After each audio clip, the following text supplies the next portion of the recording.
Et vous savez quoi? Je vais ajouter une chose. Je me suis dit récemment, et si je me mariais par militantisme? Ah, ça serait incroyable ça.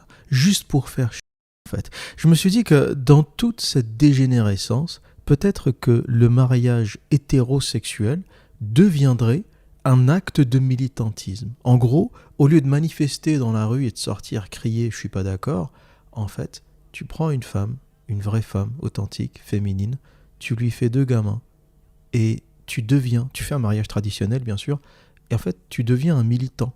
Au milieu de toute cette dégénérescence de ces gonzesses qui se marient avec elles-mêmes, qui se marient avec des chiens, avec des cadres, avec des caniches, avec des chats, au milieu de toute cette dégénérescence, puis à côté des mariages gays et de tout ce qui se fait, bah en fait, le mariage hétérosexuel, ça va devenir un homme sur 1000, ça deviendra presque un acte militant en fait. T'es Che Guevara quand tu te maries.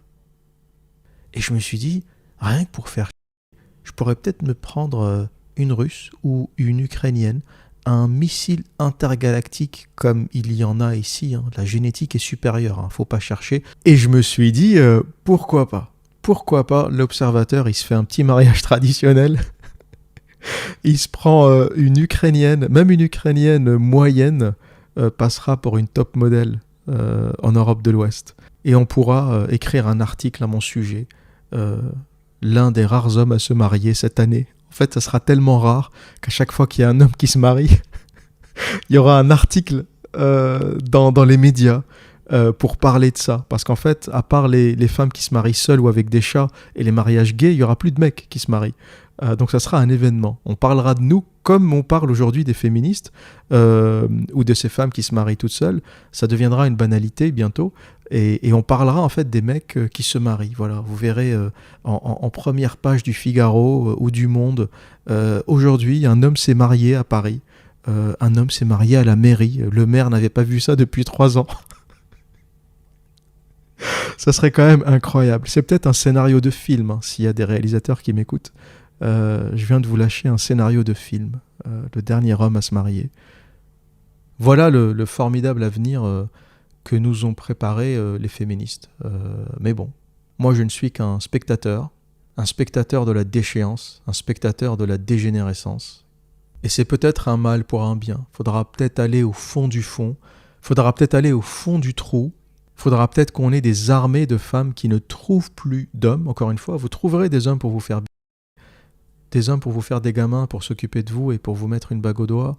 Je vous garantis qu'il n'y en aura bientôt plus. Et peut-être qu'il faudra aller jusqu'à l'extrême dégénérescence pour qu'il y ait une forme de renaissance, pour qu'il y ait un revival, que de jeunes générations de femmes, en voyant ce cimetière des éléphants, en voyant ces hystériques se marier toutes seules, en voyant toutes ces malades finir à 41 ans, 45 ans, à s'acheter des bagues, à dépenser 15 000 balles pour se marier toutes seules, peut-être que des gamines vont commencer à se dire mais il y a un truc qui va pas, il y a un truc qui va pas, on va pas finir comme ça, on ne veut pas finir comme ces femmes.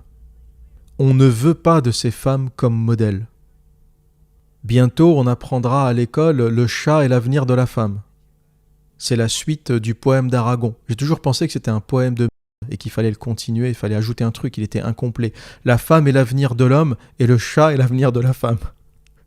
راهي تما ديال المدرسه وخارج جاي ليه باباه وماماه والوليد اللي حداه خصوصا بالنسبه للاسر اللي في الدول الغربيه الان بالوليد اللي حداه ملي تما غادي خارج راه جاي ليه جوج رجاله او جاي ليه جوج عيالات او جاي ليه راجل وكلب او جاي ليه مراه وقرد ولا الله اعلم شنو جاي، لان الان هادشي اللي كنقولوا راه ليس من صيغ المبالغه.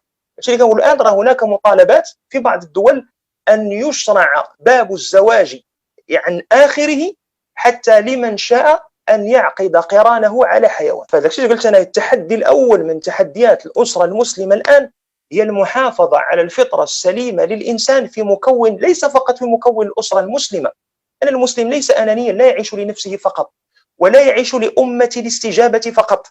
المسلم إنما هو رحمة على الدنيا كلها، يعني يحافظ حتى على مكون الفطرة في الجانب الإنساني لغير المسلمين. لأن علاش الإنسان كتلقاه مثلا يستجيب لشرع الله سبحانه وتعالى؟ لأن يجد في شرع الله ما يخاطب فطرته. فإذا انتكست الفطرة، ما الذي سيخاطبه شرع الله سبحانه وتعالى في قلوب الناس؟